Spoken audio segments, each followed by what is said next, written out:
All right, welcome everyone. I am absolutely thrilled to be guiding you through this site safety explainer for the HDC roof remediation project with Macmillan Lockwood. Now, I want you to think of this as more than just your standard induction. Think of it as your highly practical survival guide for your time on site. We are going to cover exactly what you need to know to work safely, efficiently, and harmoniously on this project. So get comfortable, focus in, and let's get you ready for day one. So here's our game plan today. We are taking a logical spatial journey. We'll start with number 1, welcome to the site. Then 2, access and navigation. After that is 3, essential safety and PPE, followed by 4, site rules and culture. Then we'll cover 5, emergencies and evacuation, before wrapping up with 6, the final sign-off. Okay, let's dive into this. Section 1, welcome to the site. First things first, let's ground ourselves physically. Our project is the Harohunua District Council building. Its actual footprint is located at 126 to 148 Oxford Street, Leven.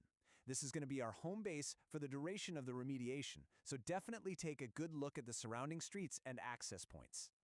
Now you might be wondering, who is actually running the show here? Well, you have 2 key names to remember. Your project manager is Rob Krzyzewski, and your site manager is Richard Beezer. These 2 are your primary points of contact for how everything operates. And a crucial thing to note right off the bat, there are absolutely no visitors allowed on this site without prior notice.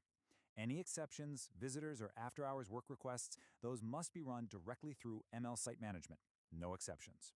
Let's talk schedule. Normal site hours are strictly Monday through Friday, 7:30 a.m. to 5 p.m. Saturdays, those are by arrangement only. And Sundays? No way, absolutely no work unless a prior arrangement has been officially made.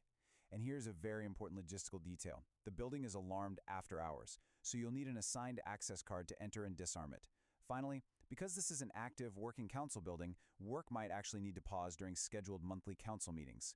The management team will communicate specific timings for those, so just keep an ear to the ground. Moving right along. Section 2, access and navigation. Let me act as your virtual tour guide for a second. Looking at the ground floor, you can access the building via the front entrance or the after-hours door right beside it.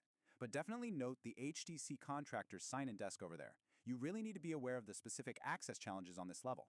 Currently, access to the public foyer balcony is completely blocked. If it can't be locked, it's going to have timber hoarding, and the entire glass across the balcony is screened off with core flute sheets.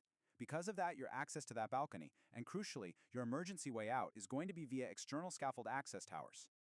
Now what's really interesting about this slide is how we're handling roof access on the first floor. One entire pane of glass has been safely removed, and temporary stairs have been installed right there to provide you with safe, direct access to the roof level. You'll access this roof level via the lunchroom patio door. And speaking of the lunchroom, this level 2 lunchroom is basically your central hub. It's where the Macmillan Lockwood contractor's sign-in register lives. You absolutely must sign in and out right there every single day. All right, let's shift gears a bit. Section 3, essential safety and PPE. Before you even step foot into a work zone, there is a hard, fundamental requirement. To enter or work on this site, you absolutely must have a site-safe passport. Those passport numbers are recorded and kept on site.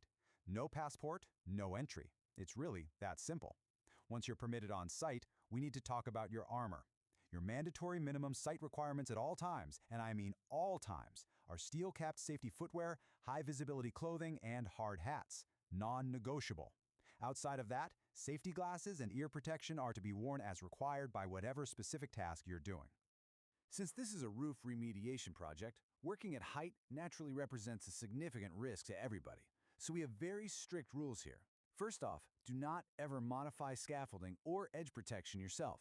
Fixed scaffolds are only to be altered by qualified scaffolders using a proper scaff tack system.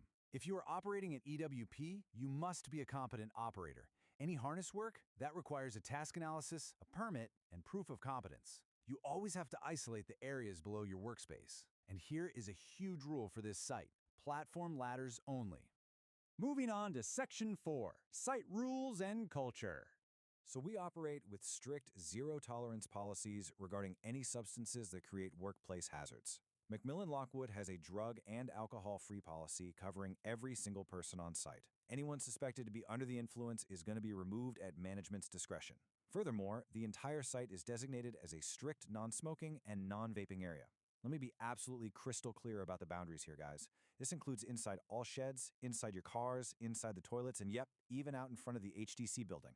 For daily operational flow, we just expect basic site hygiene. Keep the site tidy. That means removing your waste and surplus materials at the end of each and every day. Keep access ways completely clear. Make sure you're storing materials safely in allocated areas only. If you're using electrical plant and leads, they've got to be properly tested, kept tidy, and absolutely kept off the ground wherever possible. And remember, all LPG bottles and flammable liquids must be returned to their allocated storage areas when you're not using them, and at the end of the day. Now for a slightly lighter, but still very real, cultural rule on this project. Radios are indeed allowed on site, provided they are kept at acceptable volume levels. And as explicitly stated in the site notes, Maori songs are highly preferred, so make sure you curate your playlists accordingly. However, on a serious safety note regarding audio, there are absolutely no earphones to be worn underneath your hearing protection. You literally have to be able to hear alarms and environmental hazards. So cooperate with other personnel, keep the vibes good, but keep them safe. Right, let's dial the focus up for this next part. Section 5, Emergencies and Evacuation. An evacuation will be signaled in one of two ways. Either the main HDC building alarm is going to sound, or you will hear 3 short blasts from a red handheld air horn, followed by a pause, and then repeated. This air horn is physically located right by that ML sign-in desk in the Level 2 lunchroom we talked about earlier. When that evacuation alarm or air horn goes off, here are the 3 exact steps you must follow without any hesitation. 1. Stop what you are doing immediately. 2. Head directly to the assembly point. Do not stop to collect your personal belongings. Leave your tools, leave your lunch, just go. And 3. Wait there for a head count to be completed by ML Site Management.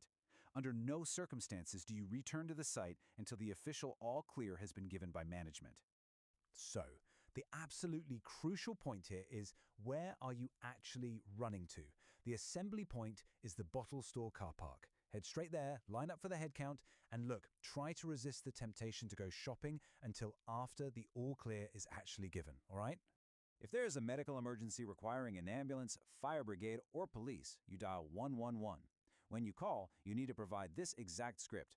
Give your name, your company name, the project name, which is the HDC Roofing and Balconies Remediation Project, and the address, 126 to 148 Oxford Street, Leven. Detail exactly how many are injured, the nature of their injuries, their location, and if it's a fire, what type of fire it is. For minor incidents, the first aid kit is located right by that same ML sign-in desk in the L2 lunchroom or out in the site vehicles. There's also a local clinic, Taitoko Health, located nearby at 15 to 17 Durham Street.